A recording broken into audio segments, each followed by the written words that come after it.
This week on The Real Housewives of New York. And condescending. Calling someone snake, a liar, it's not a good thing. But you are not called that until you are condescending. And if you do it again, I'm gonna call you snake again. Yo, what is up, everybody? Welcome back. Today we're going to be talking about the new episode of The Real Housewives of New York, Season 15, Episode 4. Let's get right into it.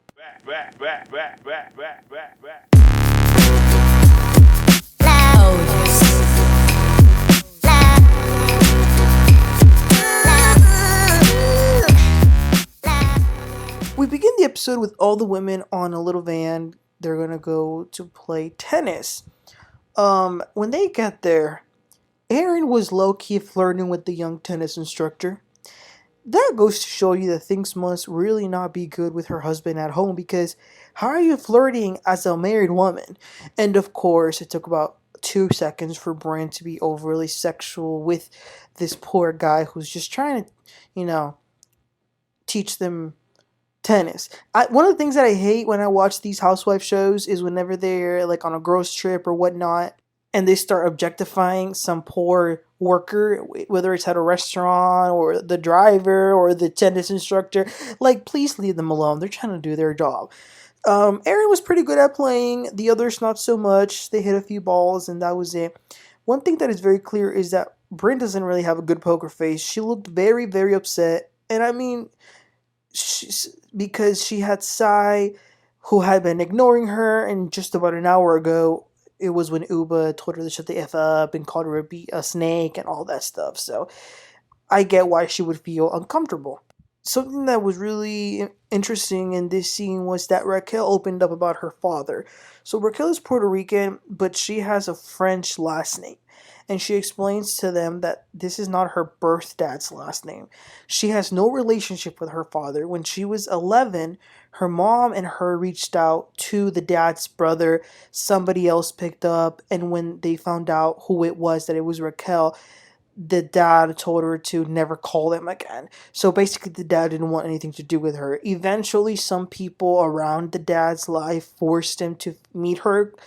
And she did one time, but it went horribly. It was just so bad. So she decided to never see him again. And that's why she changed her last name. It was very sad because no child deserves that, first of all, from a parent. Like, no one.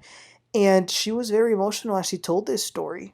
She was crying a lot. So very, very emotional. Raquel was speaking directly to Brynn and Jessel. And of course, Brynn related to that a lot in some ways because of her relationship with her father.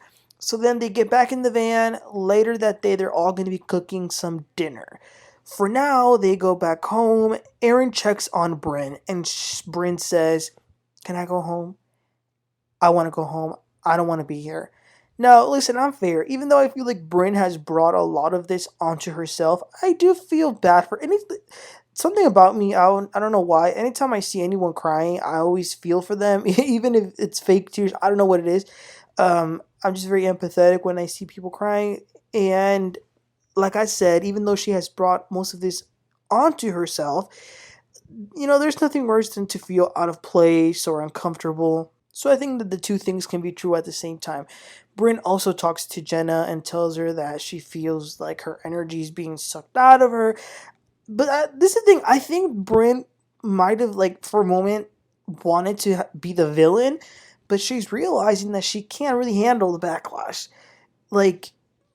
She was being really gangster the first episode, sending all these text messages around, but clearly she can't handle the heat. Jenna had to, put a necklace on her for her to calm down and just try to make her feel better. I do feel like they baby her a lot, and we'll get to that towards the end. So, different women will be making different dishes. It was fun watching the ladies cook. Just by looking at them, I think Raquel probably cooks bomb-ass food. I mean, she's Puerto Rican, so come on. Ubah, Sai, and Jessel go to the store to buy some of the ingredients for their own dishes. And it's funny because Jessel never goes to the store herself. And Sai played a little game for Jessel to guess what the prices of different items were. Now, some of these things were expensive, y'all. But, considering inflation and the fact that they're at the Hamptons, I guess it makes sense. But 1 dozen of eggs was like $8. And speaking of eggs, that made Jessel tell them about all the money that she's spending on keeping her frozen embryos. Sai offered herself to be a surrogate for Jessel's embryos. I mean, $250,000 is a lot. And she's like, I'll do it. But it's kind of sad though, because when they were talking about this, you can see and you can tell that Jessel really, really wants another baby. But the only thing stopping her is her husband, Pavit. But I don't understand, what man doesn't want more kids? I mean, I would understand a woman because generally they're the ones that have to carry it and most of the times do the heavy lifting. But a man not wanting any more kids, I don't know, that's weird. And he's so adamant about it too that I wonder why. Like, I don't know. So then they head back home, these girls that were shopping, and it's funny because not only did they buy, the groceries and the ingredients that they needed, they also bought some pizza. I think they figured they're all gonna take so long cooking that we might as well have a little snack. I truly loved seeing them cook. I think it's because I love cooking myself, but I don't know. It was really nice to see something new and refreshing. You don't generally see all the cast of the Housewives cooking. So Sai was doing some plátanos, some maduros. Ubah making rice and beans. Jessel was cooking like some type of cheesy potato casserole thing. Raquel was grilling some lamb. Erin was making something. Rebecca was mixing a salad. They were all in the kitchen except Brynn. So a little later, they get ready and head down to actually eat their food. You guys, the things that Jessel just randomly says are hilarious. Like, Jenna came out wearing this latex black top, and Jessel says, "Oh, is that made out of a truck?" And it's funny because she actually means what she's asking. And then Jenna, she started talking about an experience that she had one time walking into some sex dungeon in the middle of New York City. And it was very extreme. She was giving us some of the details. Erin then does a little custom thing that they do in her religion, and they start eating, and it looked like they really liked each other's food. Then they play Never Have I Ever, and a bunch of sexual questions, which is kind of like but it seems to be the only things that makes them all laugh and put their differences aside. Even Ubah and Brynn, they were all getting along. So then Erin had an idea with Brynn because Jenna was cooking a dessert that she was really passionate about because she kept talking about it over and over again. Erin got some fake plastic cockroaches and put them under the dessert. So when they were all eating it, Jessel happened to be the one that got the piece that had the fake plastic cockroach. Now, even though it was fake and it was on Jessel's plate, Ubah must have thought it was real because she went to the bathroom and couldn't stop throwing up. And then when Sai went to go check on her, that made her throw up too. So they were all laughing a whole lot. So did y'all think that was funny? Let me know in the comments. I love a good prank, but when you start mixing food, animals, but no. We're not doing that. The next morning, they're all waking up. Turns out that Rebecca has to pump breast milk even though her child is like 3 years old still. I wonder when she will stop. I hope Rebecca wakes up because so far she's offering nothing. Erin hired some guys to make some breakfast, bagels and stuff like that. Jenna talks about her engagement and she's not totally sure she wants to get married. For her, it's more of like a commitment. It's about the commitment of being together, not so much being married. She does have an engagement ring. I think that at this point in her life, if she doesn't want to get married, she just wants to be with her partner, just do that, like, whatever. But then again, I do see how marriage could be beneficial, but, I'm sure she'll figure out what's best for her. Also, you guys, we had a breaking the fourth wall moment. So Rebecca made some comment about not wearing, like, half of the clothes that she packed. And then Brynn turns to her and says, she whispers, "When someone tells you about your clothes, you should bring up the fact that you have a clothing brand." And Rebecca says, "I don't know, that's not really my nature." And Brynn says, "Oh, well, you're not really going to last long here then." I'm surprised that they kept that because it shows the fakeness. So then Ubah gets down and she goes straight to Brynn and hugs her. It looked like a very nice moment. Ubah then says, "I really do love you, Brynn. I just don't like being interrupted." So she then says that when I'm having a conversation, you need to let me finish. And then Jenna was like, "Oh wait, I thought this was like a making up moment."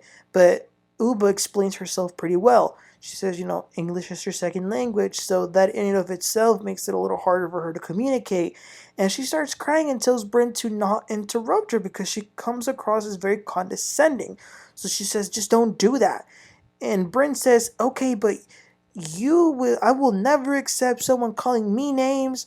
Ubah says, well, I called you all of those names because you were being condescending. So if you are condescending again, I will call you a snake again. Brynn then shuts down. She gets mad and didn't want to continue to say anything. And of course, the whole table was like, oh my god, Ubah, you gotta let her finish. And again, like I said earlier, all kind of babying Brynn, which I mean, I get it, but not really. One of the things that really made no sense to me was that Brynn, out of nowhere, says that she is worried about Ubah because she doesn't want her to fall into the black woman stereotype and she wants Oliver to marry her. I was just like, whoa, whoa, whoa, whoa, whoa, whoa, whoa. What the hell does A and B have to do with C? Like, it was so out of nowhere for her to say that. And again, it makes no sense because this is a one-on-one problem here. It's between you and Ubah. It ain't got nothing to do with no stereotypes, with who she's gonna marry. Handle the issue. The girl said that you were condescending. Take a moment to think about your behavior. Maybe you are being condescending and you can change that. And then, like Ubah said, you're not condescending. I won't call you a snake. Simple. But of course, Brynn starts to cry. And she says that none of them are defending her, even though they are. And she says that she wants to go home. She starts cussing and then walks off. And that was the end of the episode. Oh my goodness. Y'all, New York, New York, New York. I don't know what's going on with New York. They're really going to have to change the next season because I don't think we're going to be able to handle another season like this. Something just feels off, you guys. I don't know what it is. Maybe some people on social media have alluded to the fact that maybe it's because they're not really friends. And if you think about shows that are like pretty new, like Dubai and Salt Lake City, most of the women already knew each other prior to the show and were friendly or actual friends. And I think that's the secret formula. I think you gotta have people that are actually friends. I don't think that if it weren't for the show, someone like Ubah would be friends with Brynn or someone like Sai would be friends with Jessel. I just don't see it happening. But I don't know, you guys. Let me know your thoughts about this specific episode, about the show in general. Please don't forget to like and subscribe, and I'll catch you on next time. You have a great one.